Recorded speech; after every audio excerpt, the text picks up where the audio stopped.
Assalamualaikum warahmatullahi wabarakatuh. Selamat pagi rekan-rekan. Video ini saya ambil di pagi hari. Saya Opik Barik Al-Azmi, mahasiswa Unindra kelas 5XA. Salam hormat untuk dosen penyunting. Kami dari kelompok 3 ingin menyampaikan beberapa materi kelanjutan tentang mata kuliah penyuntingan. Baik, Ibu dosen yang terhormat, saya ingin memaparkan sedikit materi tentang memiliki keluasan dalam hal penyuntingan. Seorang penyunting naskah haruslah dapat bersikap dan berlaku luas, atau yang biasa kita sebut dengan supel. Hal ini penting karena seorang penyunting naskah sering berhubungan dengan orang lain. Minimal seorang penyunting naskah itu berhubungan dengan penulis, pengarang. Dalam berhubungan dengan pihak luar, seorang penyunting naskah bertindak sebagai duta dari penerbit. Jadi hal tersebut harus diperhatikan karena kan penyunting itu sama dengan duta atau wakilnya si penerbit. Jadi kalau komunikasinya baik, orangnya luas atau supel, tentu orang lain pun akan merasa nyaman di dekat kita ketika ingin menawarkan karyanya gitu kan. Dalam berhubungan dengan penulis naskah, penyunting naskah tentu harus bersedia mendengarkan berbagai pertanyaan, saran dan keluhan. Nah, itu dia, makanya sifat supel itu harus sangat penting.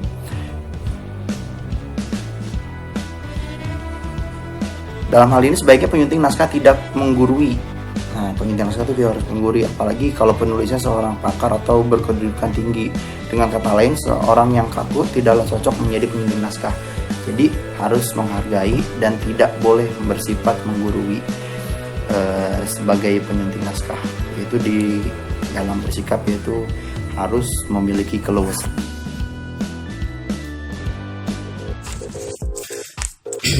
Assalamualaikum warahmatullahi wabarakatuh.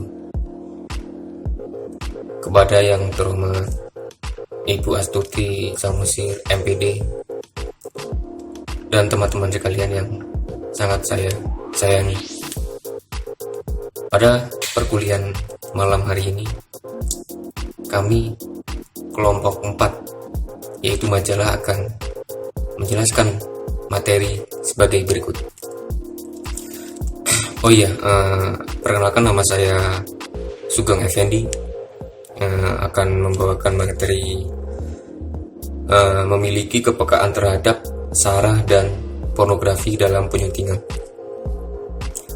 Seorang penyuntingan naskah harus peka terhadap hal-hal yang berbau sara dan pornografi. Hal ini dimaksudkan agar naskah yang sudah disunting dapat diterima masyarakat. Persoalan sara dan pornografi yang tidak diperhatikan dapat mengakibatkan buku, majalah, dan koran tidak dapat diedarkan. Seperti halnya menyunting naskah buku sekolah, seorang penyunting bacaan anak pun harus selalu waspada terhadap sara, pornografi, dan sejumlah ketentuan atau larangan dari Kejaksaan Agung tentang barang cetakan yang tidak bisa dicetak atau diedarkan di Indonesia. Khusus untuk bacaan anak, ada unsur lain yang juga perlu mendapat perhatian penyunting naskah, yaitu unsur sadisme, pelecehan terhadap orang tua, dan norma atau tata krama masyarakat. Selanjutnya materi akan dibawakan oleh rekan saya. Terima kasih. Hai teman-teman semua, saya Marsha Tri Aulia Fatmawati akan menyampaikan materi berikutnya, yaitu menguasai bidang ilmu tertentu. Alangkah baiknya kalau seorang penyunting naskah menguasai salah satu bidang keilmuan tertentu.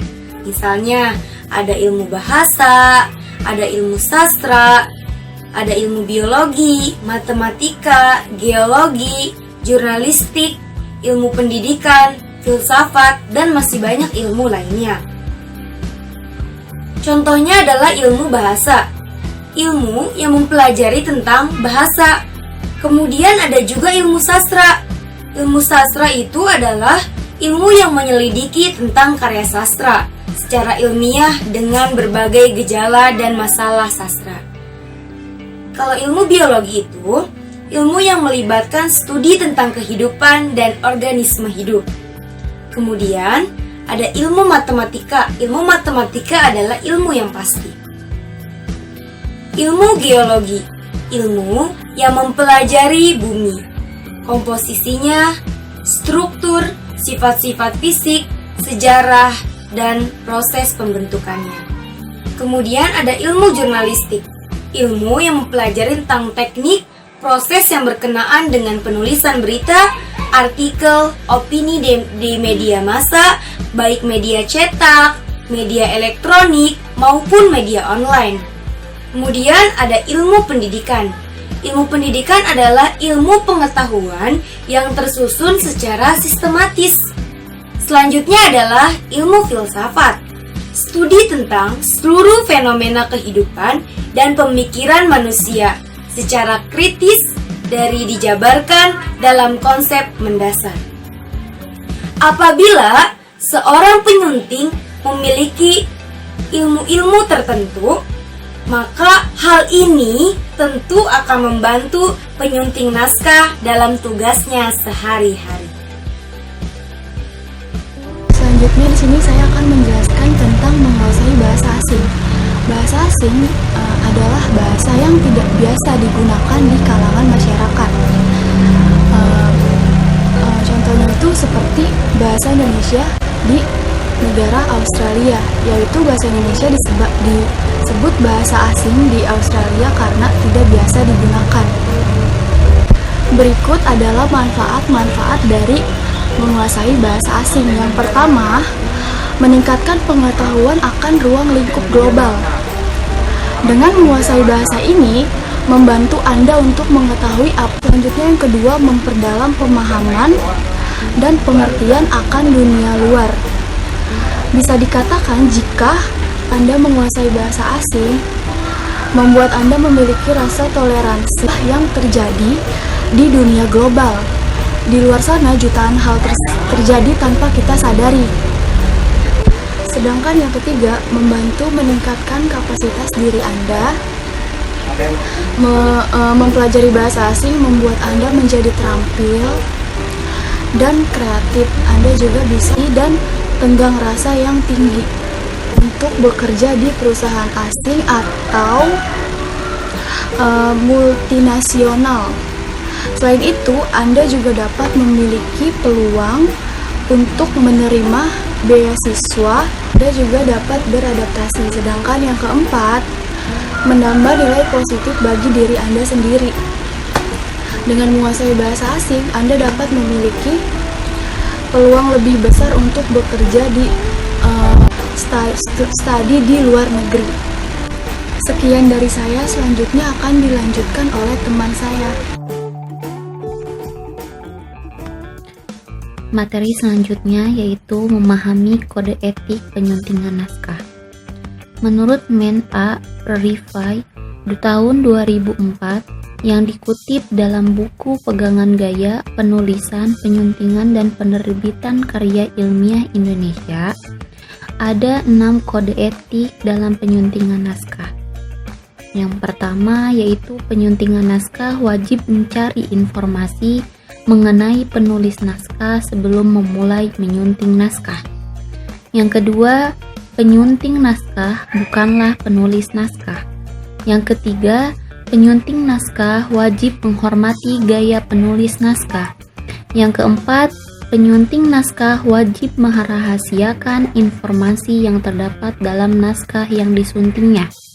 Yang kelima, penyunting naskah wajib mengkonsultasikan hal-hal yang mungkin akan diubahnya dalam naskah yang akan atau sedang atau telah disunting. Yang keenam, Penyunting naskah tidak boleh menghilangkan naskah yang akan atau sedang atau telah disunting. Adapun kode etik yang telah disampaikan, dapat disimpulkan bahwa tugas penyunting membutuhkan pemikiran yang tenang dan memiliki wawasan yang luas, khususnya dalam sastra dan bahasa. Selain itu, penyunting naskah diwajibkan untuk bekerja dengan waktu yang disiplin, karena penyunting naskah memiliki batas waktu yang telah ditentukan untuk sampai ke penerbit. Setelah sampai ke penerbit, maka tugas penyunting adalah membuat laporan berupa surat sebagai bukti bahwa buku tersebut siap untuk diterbitkan. Selain itu, penyunting naskah harus memahami aspek-aspek yang ada di dalam proses penyuntingan naskah. Di antaranya, adanya aspek keterbacaan dan kejelasan, aspek konsistensi, aspek kebahasaan, aspek ketelitian data dan fakta, aspek legalitas dan kesopanan, serta aspek rincian produksi. Aspek tersebut terlebih dahulu harus dimengerti oleh penyunting agar tujuan dalam menyunting naskah dapat tercapai dengan baik. Terima kasih. Baik, materi selanjutnya itu tentang kemampuan menulis ya. Nah, kita sebagai penyunting naskah diharuskan memiliki kemampuan menulis. Kenapa? Karena kita tentu sebelum melakukan penyuntingan pasti berhubungan dengan penulis naskah dan mengirim email atau enggak menulis biografi si penulis naskah tersebut, ya kan? Kalau kita memiliki kemampuan menulis, tentu hal tersebut tidak akan menyulitkan kita pada saat melakukan penyuntingan. Nah, hal-hal yang harus diperhatikan seorang penyunting naskah ya salah satunya memiliki kemampuan menulis, karena memang hal tersebut sangat menunjang gitu kan. Kalau kita bisa memiliki kemampuan menulis, tentu melakukan penyuntingan tuh mudah-mudah saja gitu kan.